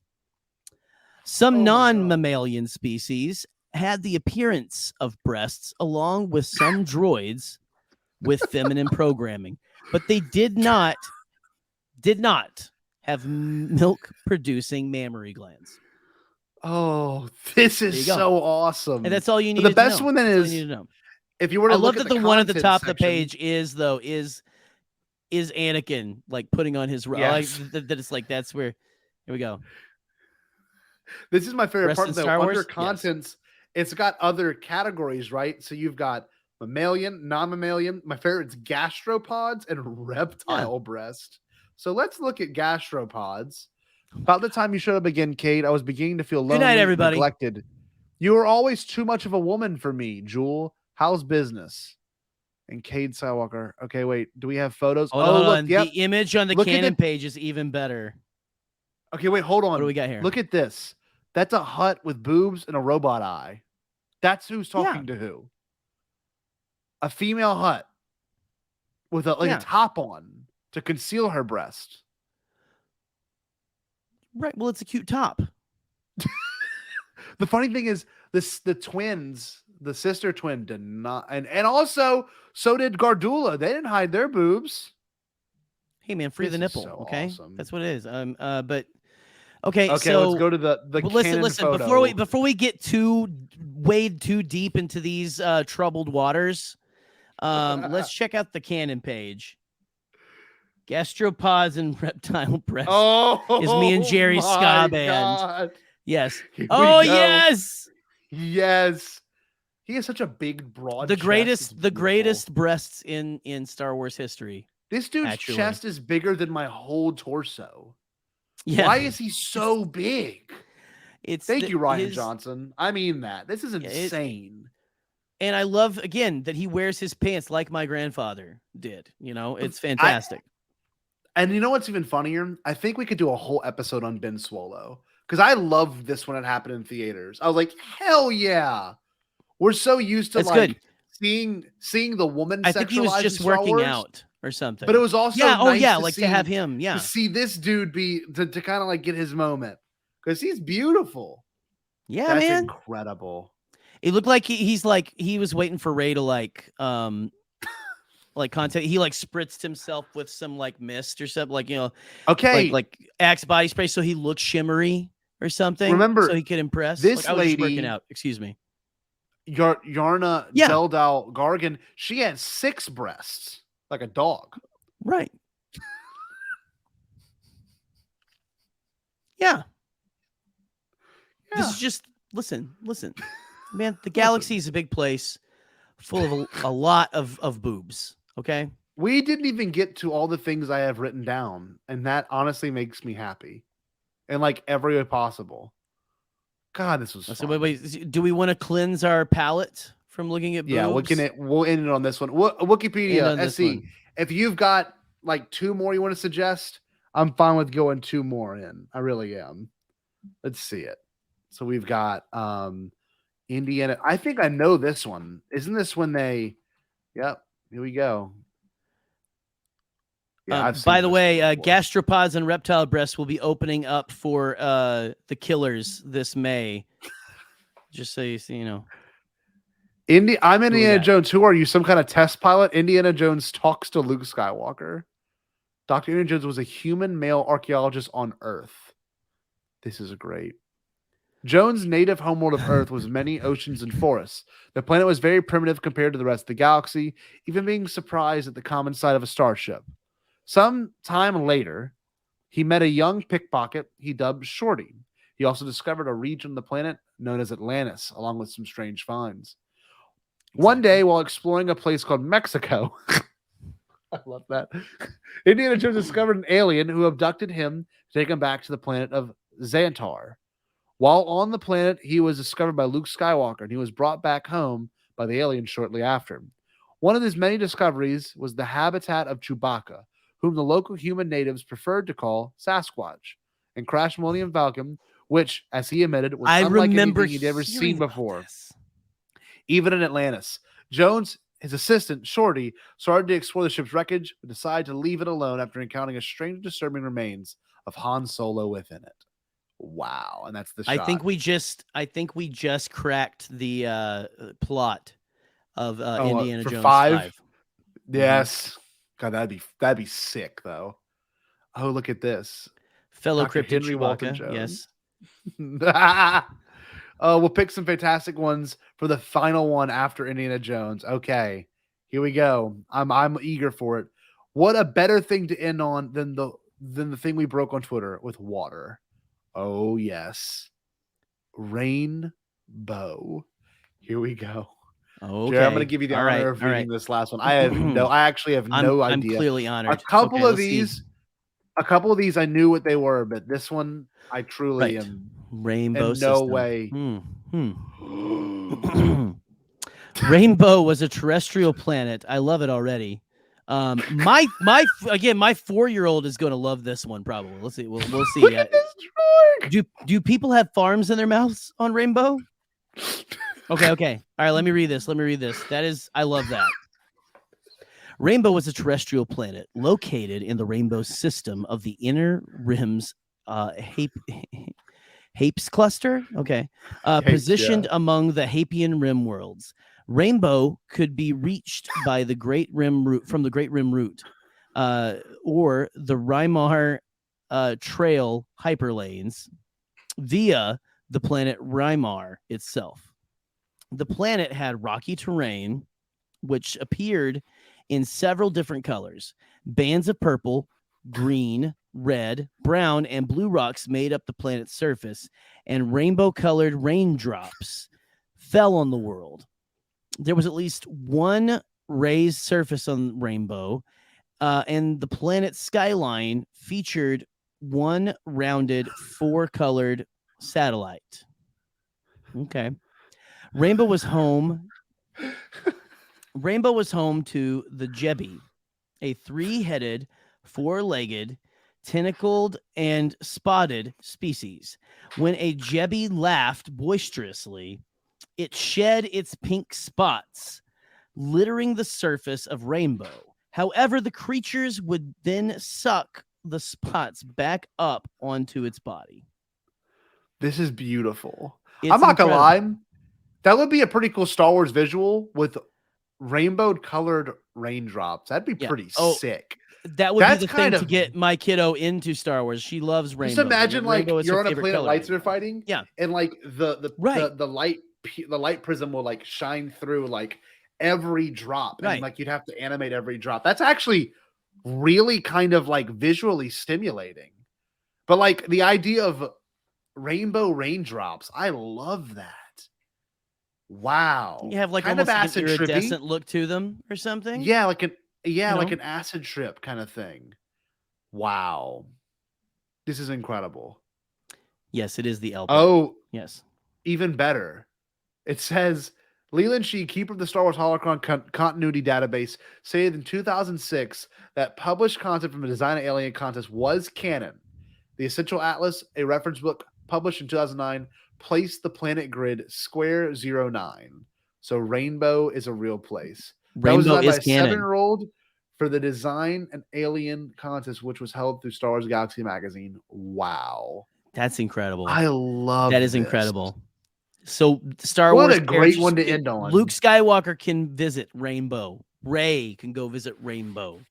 I want that. I want it to happen too. I want Mando to go and take Grogu to Rainbow. I want shirt designs of this. That was amazing. Let's get more. Look, Jerry, had a great time tonight. I know you had a good time. I hope there's one thing that actually becomes canon one day.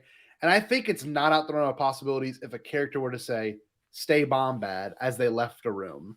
But Pete probably does remember that contest. Pete might remember that Jerry, contest, yeah. Jerry, we're going to be looking at that Monsters book. Let's see, what day of the week is March 25th? It might come in on a Friday, probably not a Thursday. Okay, so we might have to wait a couple of weeks.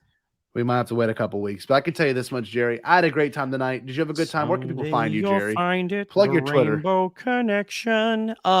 Guys, listen, this has been fantastic. It's been great having a thank you, SE, and the rest of the Wookiepedia team who has been hanging out with us tonight. Shout out to Michael, by the way. Shout out to Michael, the keeper of and Connor, but Michael especially the keeper of the annals of Trioculus. Yes, and then Connor. Jerry, to end it, can I ask you a favor? Please What's ask me the a favor. 3 things you would want canon? What are things that you like that maybe we've given to the Star Wars creating community that you would just want, Kevin? And I also agree. No, SE and Wookiepedia, everyone involved. You could do this any stream. This doesn't have to be just when we talk about your wonderful page. Like, you can always come on and just go nuts welcome. with it. Always welcome. Gerry, what would you want, Ken? Anything in particular? Man, off the top of my head, like, let's get that Hohass and Piggy series going. Yeah, and have it be like, Disney Plus. You can do they're doing mature content now, so make it the first TVMA Star. Make that the first hard R, and it's a mini series, and it ends with Piggy shooting Hohass point blank. Pull the trigger, Piggy. Pull the trigger, Piggy. Pull it, Piggy. Pull that trigger, Piggy. Pull the trigger. And Piggy goes down. Dead. Yeah. Okay. 2 things I want canon now. I want one of my favorite musicians ever. I want Paul Stanley to be canon. I don't even care if it's Saul Panley. I just still want him to be canon. Of course, we need more fleshed out stories from Rick McCallum's cameo in The Phantom Menace.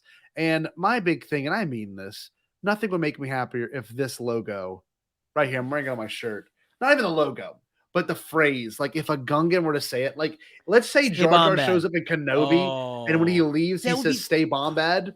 I don't know. Stay Bombad. I would lose my ever-loving mind, man. I would probably quit my job as a teacher and just like stand outside of Lucasfilm thanking every person that walked out. We came up with that.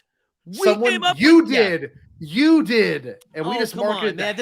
It's our thing. It's our thing. But like, we would go just scream outside of George Lucas's house. Probably, I would probably. Like, we made the thing. We made the thing. I wouldn't even know what to do. I really wouldn't. But that being said, this has been exploring the depths of Wookiepedia. It has been a fantastic time. Gerry, do you want to do the honors of signing us off here? Actually, I got to play one video. I got to play our one video, and then we'll do the phrase. Well, real quick. If I may, before we do all the ending stuff, guys, a lot of you in here probably know. Go check out the Amidala Initiative. Yes, it of course.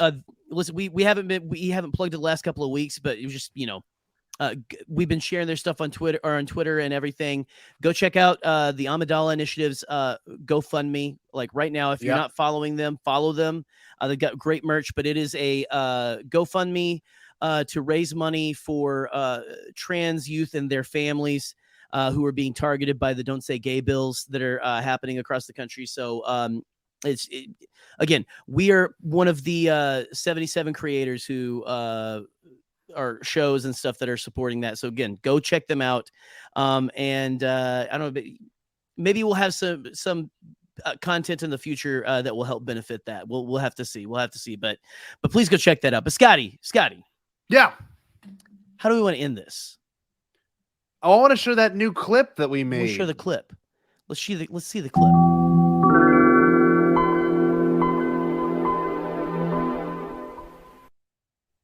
And of course, a message from Kiss. Happy New Year, Merry Christmas from Kiss. Merry Christmas, Happy New Year, Feliz Navidad from Kiss. Feliz Navidad, Merry Christmas, Happy New Year from Kiss. Feliz Navidad, Happy New Year, Merry Christmas from Kiss. There you go. Hola! Hola! Hola! And what should the people do, Gerry? Oh, yeah, I just joined the Discord. I just chatted in it. So drop a message on Twitter, and you may also get to join the Wookiepedia Discord server. So there you go, Gerry. This is something else I would make canon, but say "Stay Bombad." I think the crowd will get it. Okay, listen, guys. Someday there is going to be a character in Ryan's trilogy named Stu Bombad. Stu Bombad, and his signature catchphrase will be.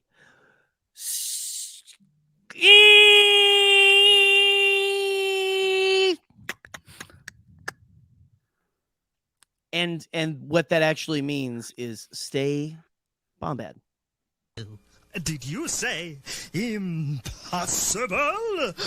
Pasquale? Only kidding, Chucky. I've changed my tune because I finally thought of a possible dream that we can all share. What is it? Pasquale? It's a dream about a world when nobody is poor or sick or hungry. Oh, now that It's a dream we can make come true. I'm gonna make a change for once in my life. It's gonna feel real good. Gonna make a difference. Gonna make it right. As I point up the collar on my favorite winter coat, this wind is blowing my mind. I see the kids in the street with not enough to eat. Who am I to be blind, pretending not to see their